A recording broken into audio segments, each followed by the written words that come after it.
Ça qu'a fait tout le monde, bienvenue dans Technologique, un podcast qui a parlé de tout ça qui a rapport avec causer technologie. Si vous aimez causer sur technologie, pas hésiter, suivre nous sur tous les réseaux sociaux, c'est même handle, c'est @causer technologie. Et puis sur tout podcast, c'est Google Podcast, Apple Podcast et puis Spotify. Pour capable écouter podcast là, il est technologique. Je dis à nous allons faire un deuxième épisode de qui Jean ou capable venir en cybersecurity engineer. Nous avons fait un premier épisode déjà avec Stanley Paul. Nous allons faire un deuxième épisode avec Declarus. Côté nous allons parler de qui Jean ou capable venir en cybersecurity engineer. Declarus, merci un peu pour accepter l'invitation technologique et bienvenue. Parlez-nous un peu de vous.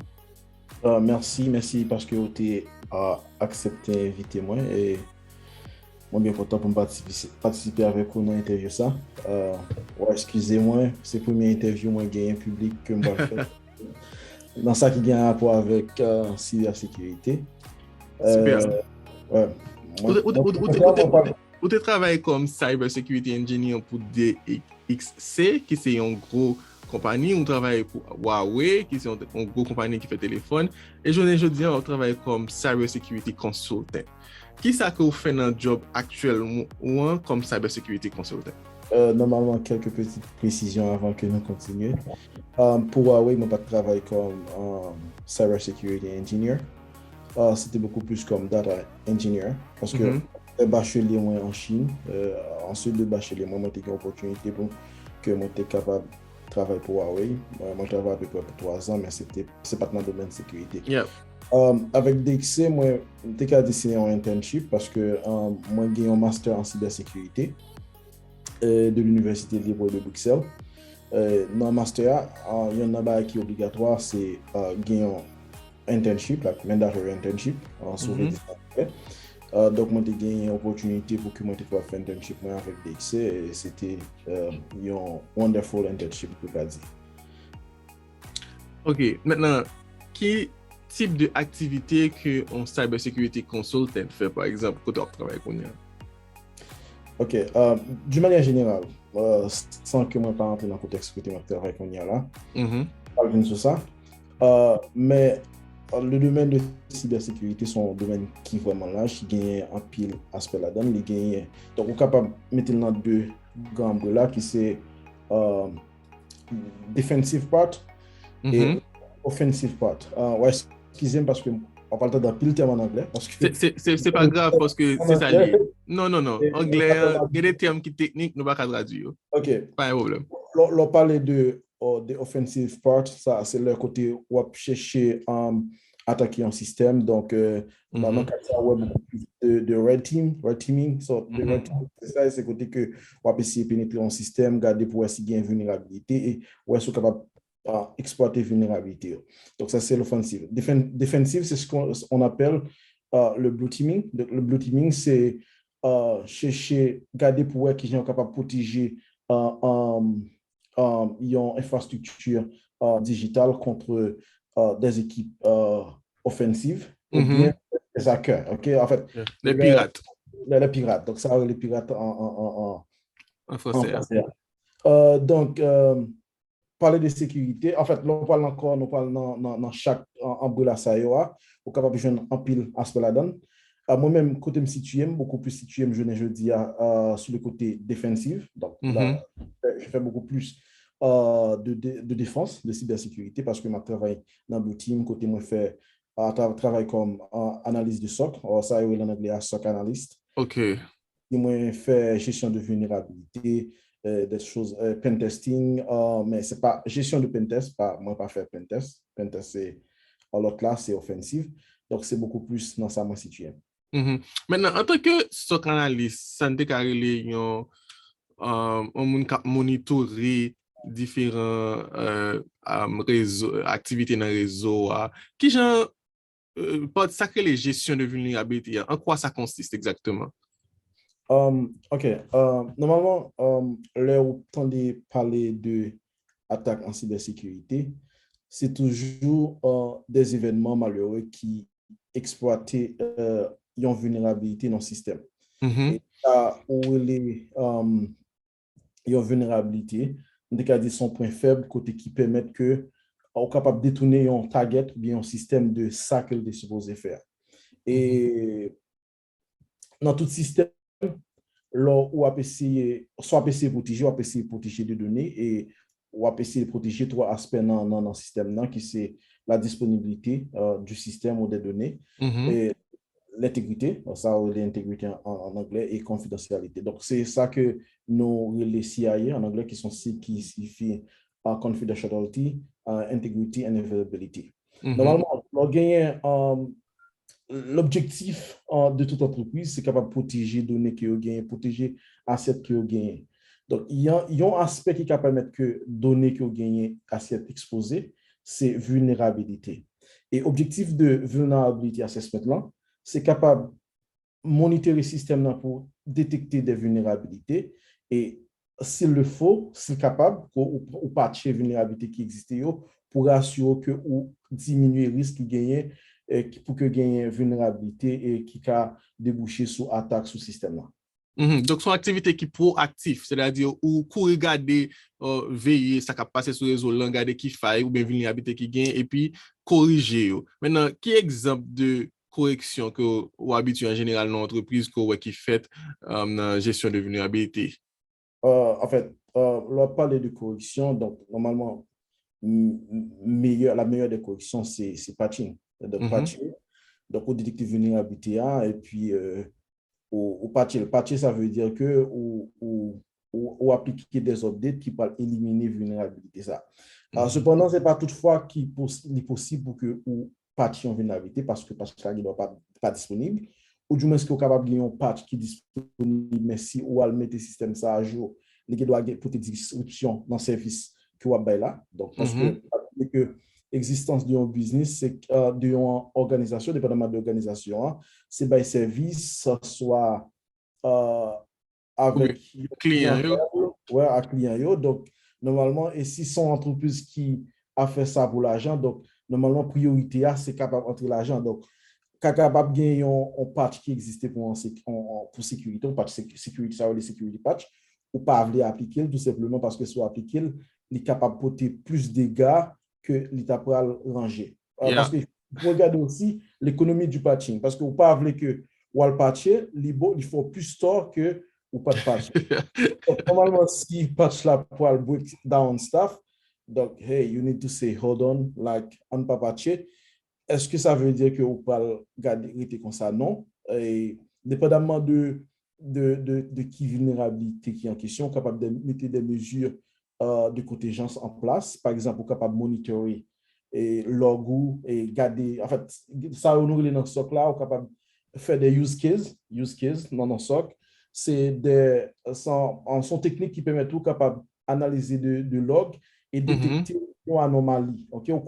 On connaît quelle vulnérabilité existait, mais qui façon que un attaquant peut le faire pour l'y attaquer, mais qui log n'est pas le générer, et on capable d'utiliser des use cases pour capable monitorer pour qui leur on a pu faire dans le réseau. Et qu'on sait tout que ce qu'on est vulnérabilité a existé tout, il y a d'autres mesures que ça ou les contrôles qu'on capable de mettre en place, et soit au niveau de firewall, intelligent detection system pour que ou atténuer l'impact exploitation dont telle vulnérabilité est gagnée. Maintenant, est-ce que vous avez un ensemble de outils qui sont populaires que, en général, on monitorer en réseau et plus utilisé? Well, gain en pile outils. Normalement, en fait, l'on parle de monitorer au réseau, sont qui large parce que l'on parle en infrastructure IT, surtout de ces derniers jours avec le cloud, ou capable non environnement qui est vraiment mix. Côté que vous gagnez une infrastructure, on-prem infrastructure, ça veut dire que vous gagnez un propre data center, vous gagnez une machine, ou gagnez une équipe de IT qui gère ça, et qu'on sait tout que vous capable de gagner en partie dans l'infrastructure, ou bien toute infrastructure sur le cloud. Et dans chaque infrastructure, ça vous gagnez différents types d'appareils informatiques que vous capable de gagner. Vous capable de gagner des serveurs Linux, serveurs Windows, ou capable de gagner des appareils de réseau, firewall, IDS, load balancers, ensemble de bagages qu'on capable de gagner. Il y a une stratégie pour collecter, pour monitorer en réseau, ou bien infrastructure là, c'est capable d'identifier assiette qu'on gagne, différents assiettes qu'on gagne, et regarder qui différents logs que vous gagnez. Maintenant, l'offre gagne tout log ça, Alors, on a dit, un asset, c'est un bien matériel que lié qui gagne rapport avec un asset qui est un serveur, un asset qui est un ordinateur. ouais, exactement, exactement. Donc, c'est tout, des cas dit, un appareil digital qui traite information non entreprise. Yeah, Est capable de exact. connaître aussi. Donc, maintenant, c'est capable d'identifier différents types de assiettes ou gagnés et garder qui différents types de logs que vous capable de collecter de assiettes. Maintenant, lorsqu'on fin collecter log, c'est à ce moment que vous parlez de la question là, il faut que vous ayez une façon pour capable centraliser log ça. Et il y a un paquet d'outils qui fait ça. Et normalement, il y a toujours, soit parler de log de sécurité, nous utilisons ça les SIM, S-I-M, et il y a différentes solutions qui existent sur le marché. Par exemple, vous avez Microsoft Sentinel, vous avez Splunk, vous avez IBM, il y a une solution partout, QRadar. il y a un paquet de solutions qui existent. Même parce que le plus populaire de tous ces outils, il était Splunk, qui fait la population des logs, et Microsoft Sentinel, tous sont aussi en Capgemini qui sont très bons outils de corrélation de logs. Yeah. Alors, pour les gens qui ne connaissent pas, on a dit on SIEM, SIEM, c'est on Security Information Event Management, un système qui permet de récupérer log ça. Mais nous parlons de log en pile, nous pas dit ça qu'on log. On log, c'est un registre de activité qui dérivait déjà, qui passait sous le système. Par exemple, on est connecté à tel système, il crée un registre de OK, un tel est connecté à tel heure. Donc, log ça va permettre de monitorer ensemble d'activités qu'a faites sur le réseau. Maintenant, Declarus, dans une entreprise qui gagne tout serveur ou bien data center, ça va on-premise en dans salle machine la caille dans l'entreprise là. Donc, priorité principale là, c'est juste permettre que en dans réseau, on pirate pas arriver connecté sur lui. Maintenant, quand une entreprise, par exemple, qui est 100% remote, côté que pas de switch, tout le monde sont sur Wi-Fi connecté, tout le monde a utilisé des applications cloud qui hébergées online, tant qu'on Office ou bien d'autres applications web. Est-ce que c'est plus facile ou pour plus facile, est-ce que c'est moins compliqué pour protéger un réseau, un système comme ça, côté que tout le monde net, c'est juste une connexion Wi-Fi, et puis il peut utiliser Google Drive, des applications web.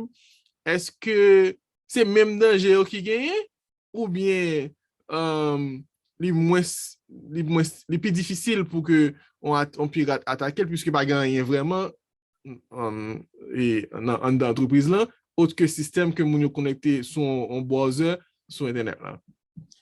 Normalement, c'est une très belle question, mais qui pas aussi facile pour évident.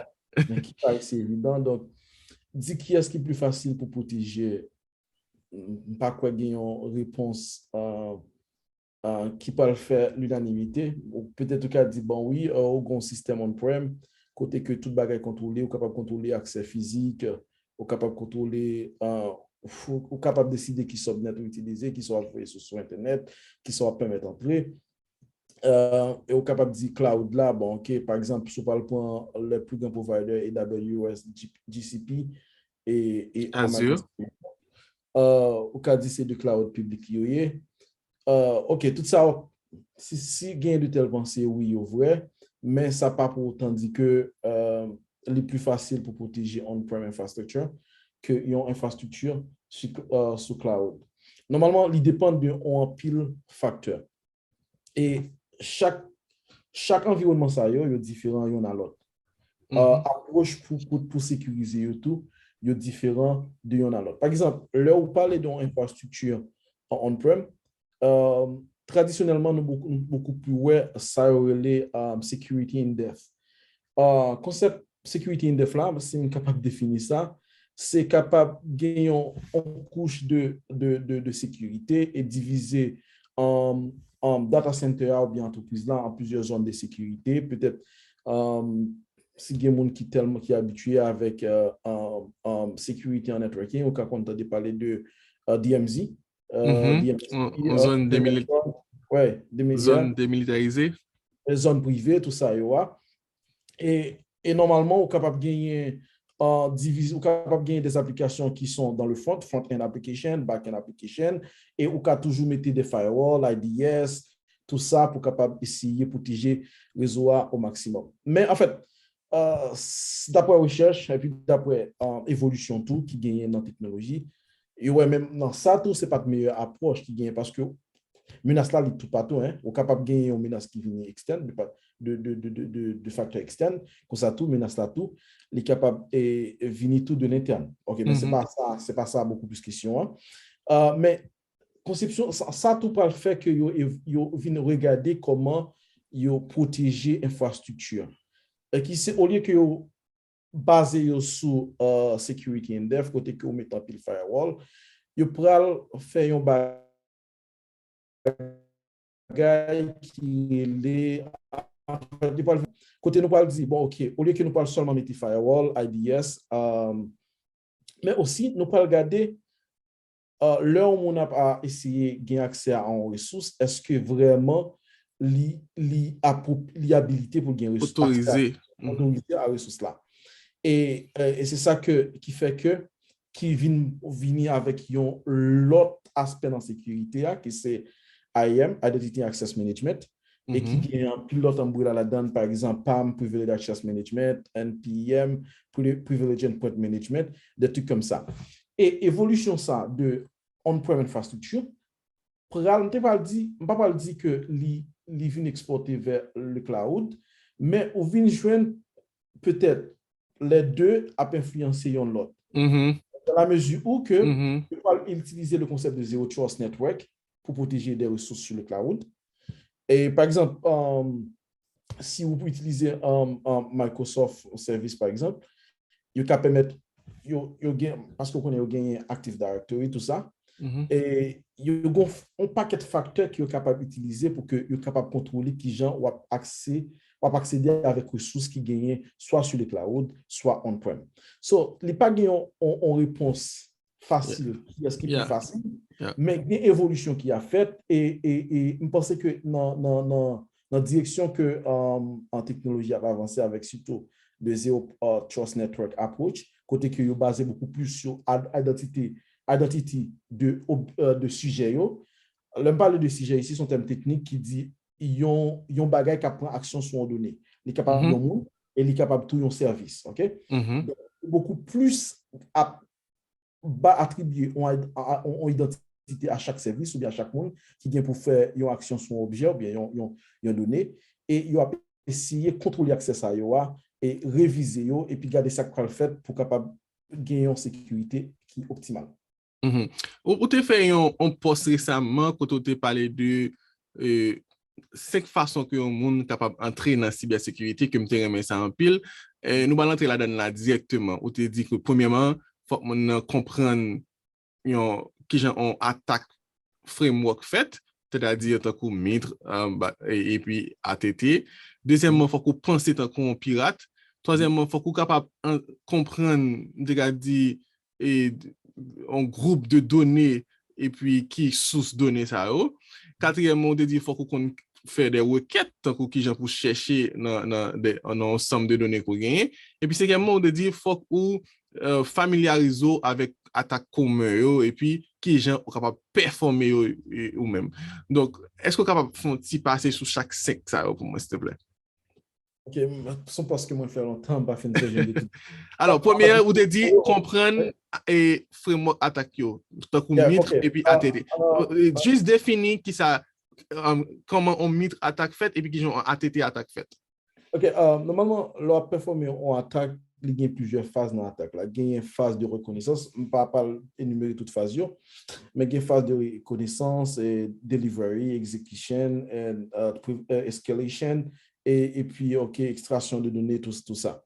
Donc, normalement, pas oublier que moi, je travaille comme SOC analyste, et le travail comme SOC analyste, c'est capable d'analyser des incidents qui passaient.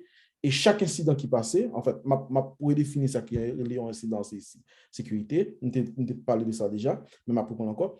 Il y a un incident de sécurité, c'est tout événement qui est capable d'affecter, un impact adverse sur une information. Donc, un impact adverse, c'est le lit affecter et disponibilité, intégrité et confidentialité. Donc, l'idée, non, SOC, c'est capable de détecter des événements malheureux comme ça.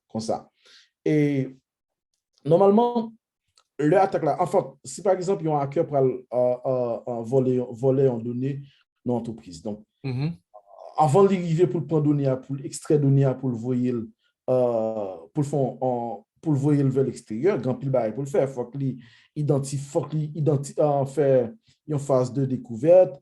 Faut qu'il garde qui vulnérabilité qui gagne, faut qu'il garde qui target les besoins, et faut qu'il cherche une façon pour que les délivrer un exploit qu'il gagne, et faut qu'il cherche une façon tout pour qu'il est capable de créer un backdoor et du moins faut identifier qui emploie et quel boîte target.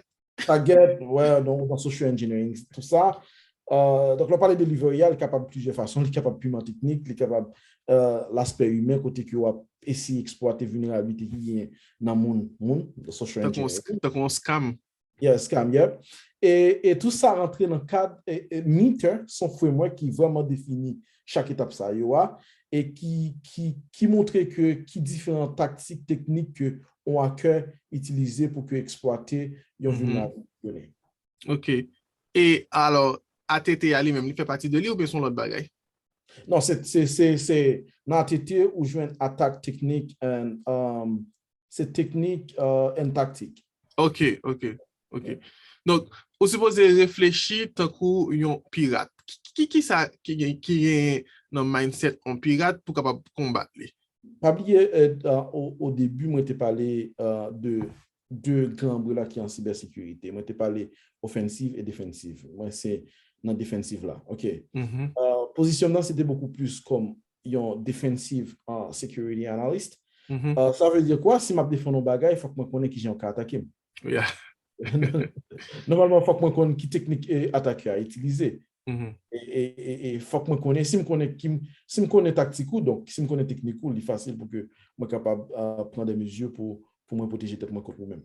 Yeah. Qui deux, trois attaques qui plus communs que un monde qui voulait entrer dans la cause de cybersécurité, supposé comprendre et connaître qui vient fonctionner? Normalement, il y a un pile et il y a vraiment, parce que en fait, l'informatique, ou bien est vraiment dynamique. Donc, combat qui existait peut-être hier, je dis à l'obsolète.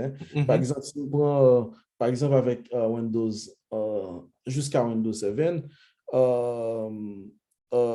tu gagnes ensemble, quand on est capable de faire buffer overflow, par exemple, buffer overflow, si on attaque qui était très court, mais je dis, il est capable très difficile pour jouer un buffer overflow dans la machine parce que tout simplement, gagner en pile, en mesure que vous mettez pour que vous protégez.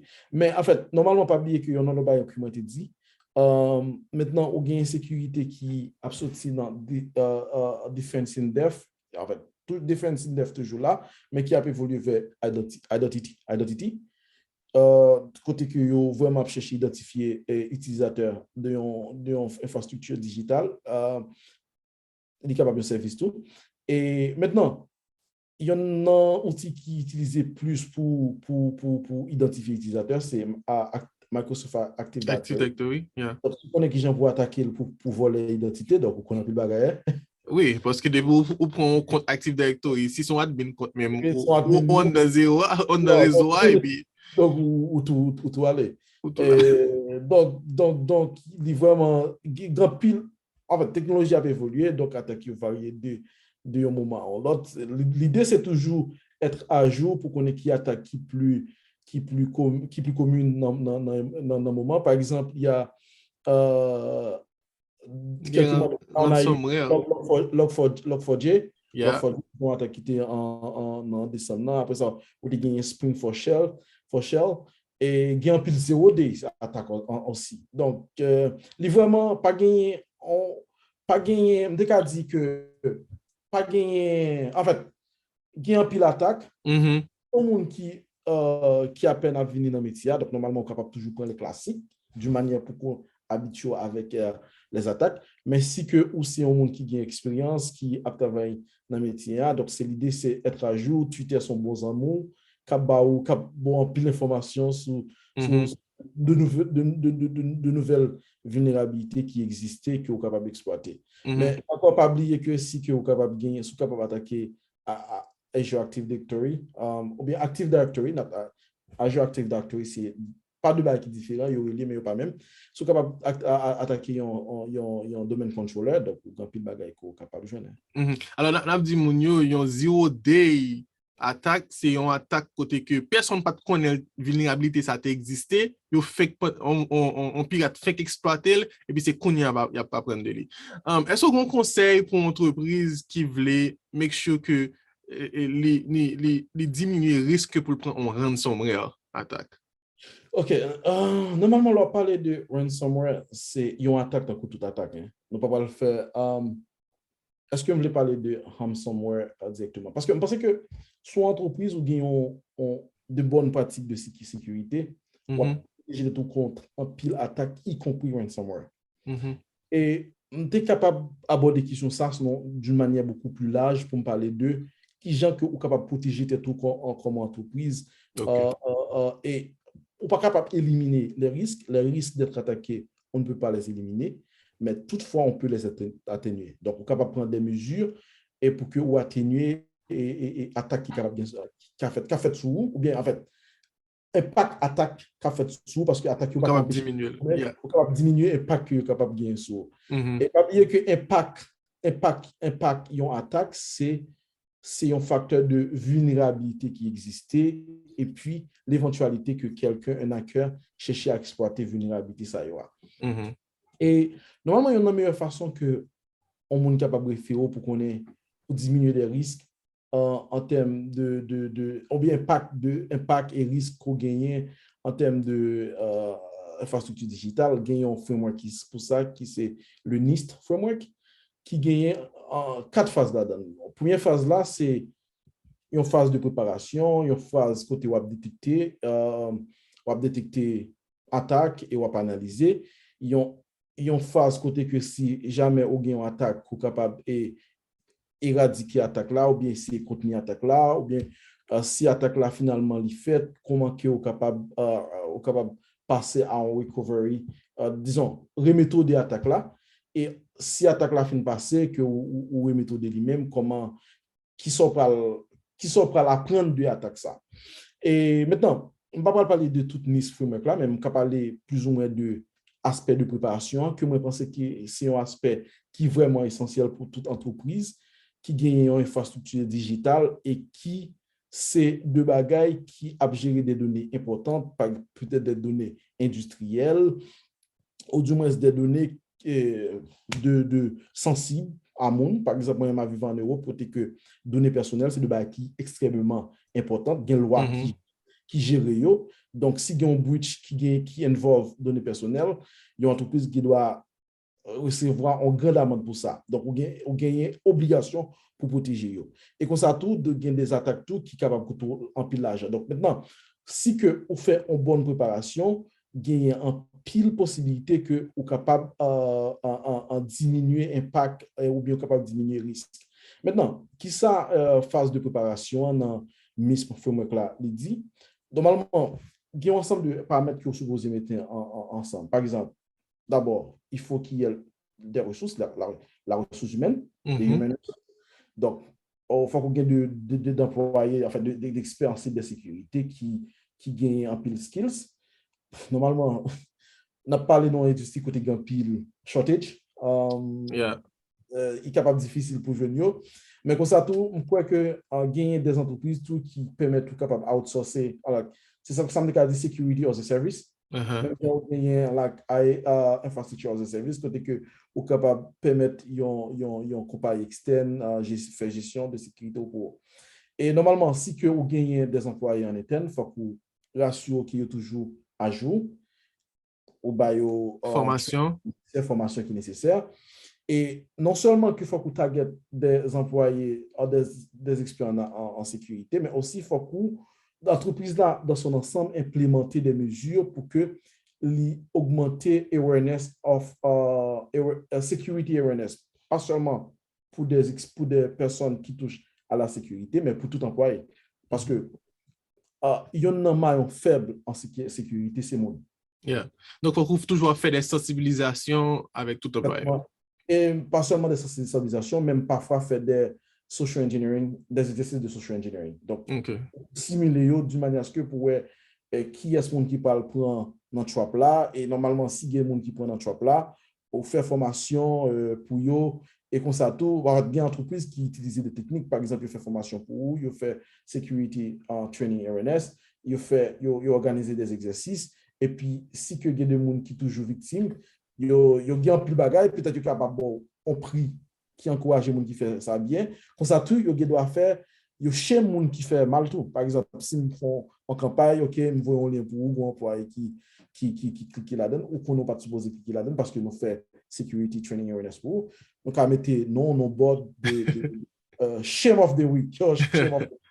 Donc, tout ça, c'est des mesures qu'on est capable de prendre pour que on capable d'augmenter le niveau de connaissance monde, pas seulement encore monde qui fait IT, tout le monde, que ce soit son monde qui, par exemple, dans l'entreprise, dans l'hôpital, que ce soit un docteur ou bien que ce soit une infirmière. Donc, tout le monde ça a besoin de connaître l'importance pour qu'il soit capable d'utiliser et faire structure, du moins que à la disposition avec beaucoup de précautions. Yeah. Normalement aussi que une entreprise toujours doit gagner de bonnes parties de documentation.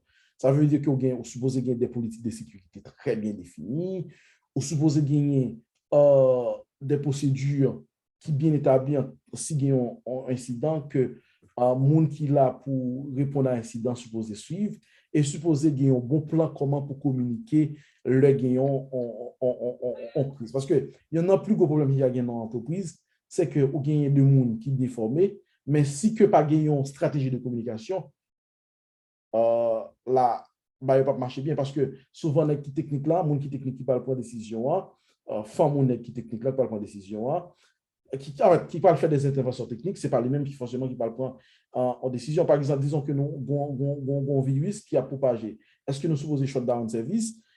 Ouais, moi-même, je suis analyste en sécurité, mais ce n'est pas forcément c'est moi qui parle pas de décision, c'est l'autre monde. Je parle produit des conseils, mais il faut que je sois capable de communiquer, soit avec le CISO, soit avec le manager, ou bien soit avec le monde qui est responsable du business là, pour me connaître est-ce que ça peut nous faire. Donc, il faut qu'il y ait un bon plan de communication.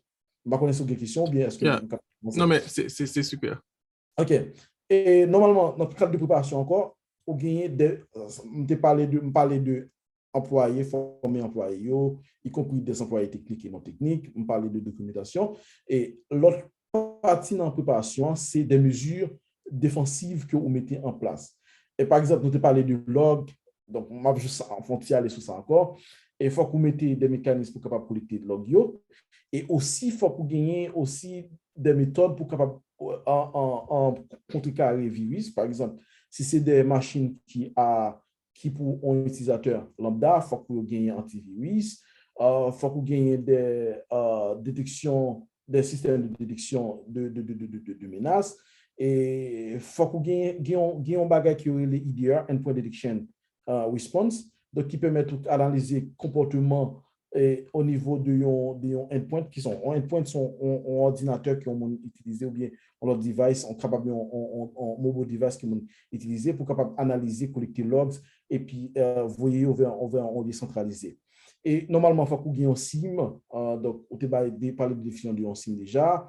Et normalement, il faut qu'on aussi connecter avec un réseau de partage de threat intelligence. Donc, threat, c'est menace, intelligence, parce que normalement, leur attaquant en comme entreprise, peut-être il a attaqué 1000 autres entreprises déjà, hein, et normalement, l'attaque ça passé, entreprise yo partager données via une plateforme, si ou même ou gagner information avec ou recevoir information ça capable permettre de comprendre qui attaque qui en vogue dans le moment, ou du moins qui technique qui est utilisée pour faire telle attaque, et ou capable optimiser si nous capable de détecter l'attaque ça et prendre des mesures même avant que ou même ou impacter.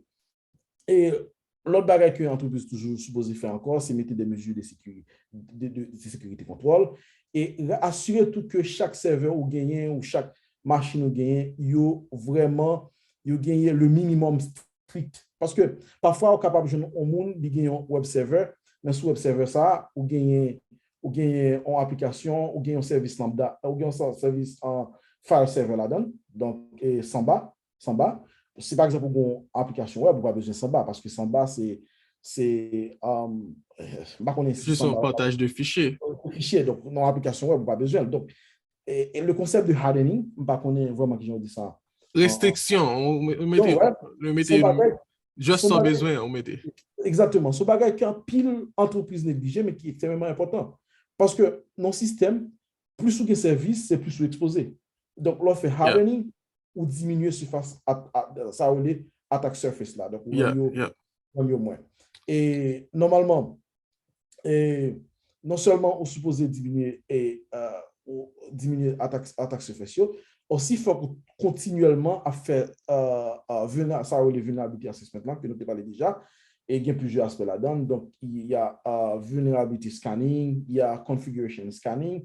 Donc c'est deux choses qui sont différents. Vulnerability scanning, c'est regarder qui ça gagne comme faille dans le système là. Configuration, c'est faire hardening.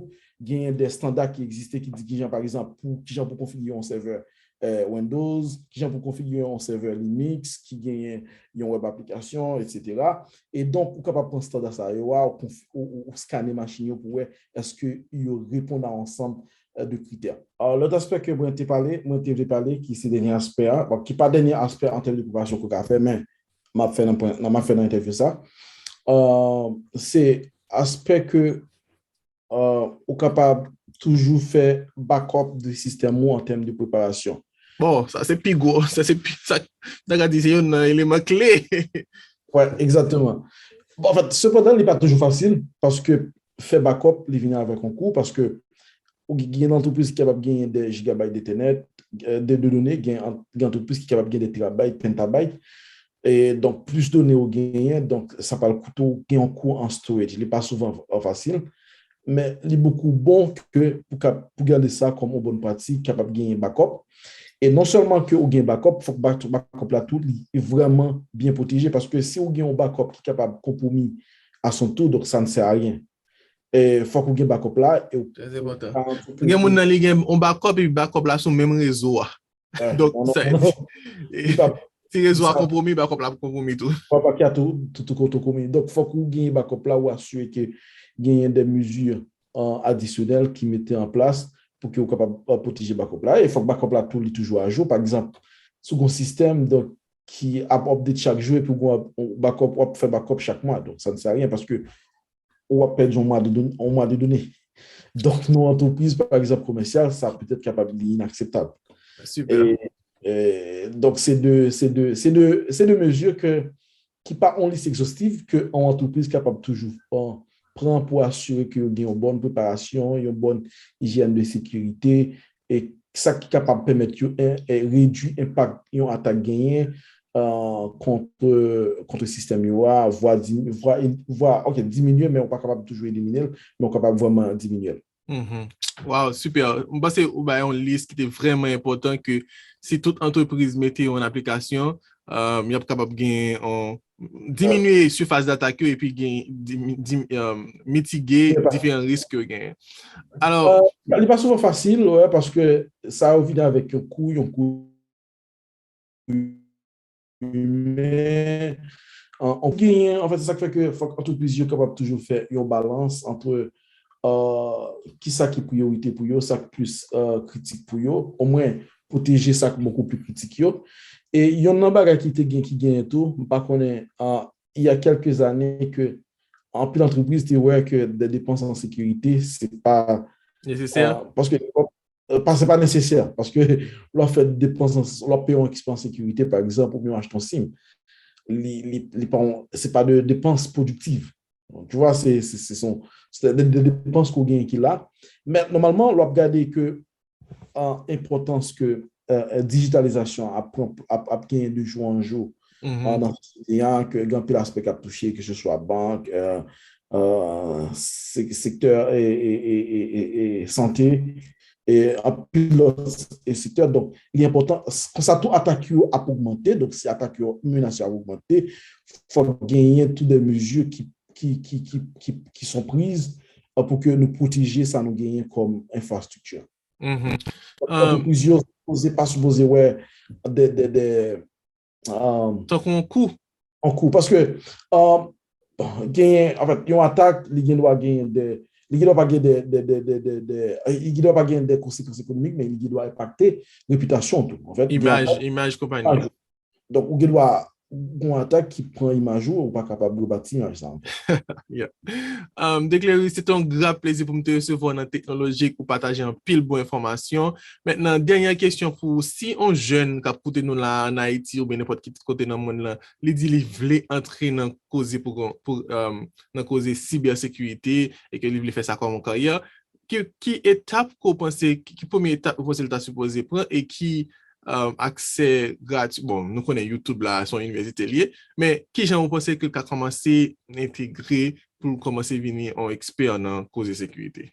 En fait, pas gagner une réponse pour tout le monde, ça va dépendre de background maintenant, de qui bolier. Par exemple, si vous sont jeunes qui en Haïti ou déjà il y a 2-3 années d'expérience dans le domaine IT, pas besoin dans sécurité, dans cybersécurité. Donc, normalement, il y a un pile de ressources sur Internet là. En fait, deux grandes ressources, Google et YouTube. Pour que ça me dise, Google, sur Google, pas besoin de section qui sécurité, mais normalement, sur moteur de recherche, on va un pile bagaille là-dedans. Et YouTube aussi, c'est un pile de ressources là-dedans. Normalement, moi-même comme professionnel, moi, j'ai accès à d'autres ressources qui sont payantes, mais sont jeunes ou Haïti ou déjà dans le domaine de l'informatique, donc capable d'utiliser YouTube, capable d'utiliser Google en pile, qu'on soit chercher et pour capable gagner des formations de base. Normalement, si sont jeunes qui l'école, qui ont ambition, qui ont un moyen, donc, je t'ai dit aller pour un master. Donc, c'est moi-même, moi, je travaille pendant 3 ans avant que moi décidé que moi, je voulais faire un master en cybersécurité. Et moi, pas aucun regret que moi, j'ai fait ça parce que moi, peut-être quand même fini même, moi, peut-être quand même fini, mais pas chercher travail, moi, j'ai un travail. Normalement, un master, ça gagne un coût. On peut le passer en ensemble d'années. Et dépendamment de qui pays vous pouvez le viser, tout, il est capable de tout un peu l'âge. Par exemple, aux États-Unis, quand on va vivre, on a $40,000 américains par année. Et la seule différence en Belgique ou bien en Europe, généralement, c'est pas grand pile coût pour l'université. On est capable d'étudier avec 835 € par année, qui est vraiment pas en pile. Donc, dépendamment de qui objectif jeune, il doit toujours opter pour une formation poussée. Donc, ou il doit aller tout viser en certification. Yeah. Et il y en a pas encore. Tap côté moins scope, yeah. Tap tout moins scope. Moi, Guillaume, moi, te parlé de jeunes qui en informatique. Cependant, on pas besoin à faire informatique pour viser cybersécurité ou bien. Yeah. Par exemple, on a une histoire qui est à bon moins, il y a un Belge qui a fait psychologie. Monsieur a une difficulté pour jouer de travail. Et finalement, ce que ça monsieur fait, c'est commencer à regarder des vidéos sur YouTube, faire recherche sur YouTube, et puis il commence à prendre à la cybersécurité. Donc maintenant, il commence à faire des formations. Il parle de l'école, non? Il commence à faire des formations, passer de certifications. Petit, là, il y a une connaissance, jusqu'à ce que monsieur vienne gagner une certification en pentest et d'autres certifications, et qu'on y a là de psychologie, monsieur venu un expert en cybersécurité. Donc, il y a une pile façon, donc, dépendamment, il y a qui est totalement gratuit, donc YouTube à Baoyo, en Google à Baoyo, et là, sur Google, même, après, ou bien soit YouTube, tout, il y a préféré WhatsApp payant, et dans payant, il y a différents tarifs, et donc, c'est de là qui sont capables d'accélérer, ou capable de contrôler ce qu'on fait, mais comme ça, tout, si vous avez besoin d'un track normal, ou gagnez patience pour faire un master, donc c'est aussi une façon pour faire. Et Europe, c'est un bon côté pour faire parce que en Europe, on va payer un peu pour étudier. Super. Déclaris, ou mwen gen sont tellement gen ba ou te ka partager avec jeune yo. Encore, je pense que peut-être sous gen temps, en prochaine fois, je capable de recevoir. C'est un grand plaisir pour me te recevoir dans l'épisode ça, côté nous te parler de cybersécurité en général. Et merci un pile parce que tu prends ça et à la prochaine.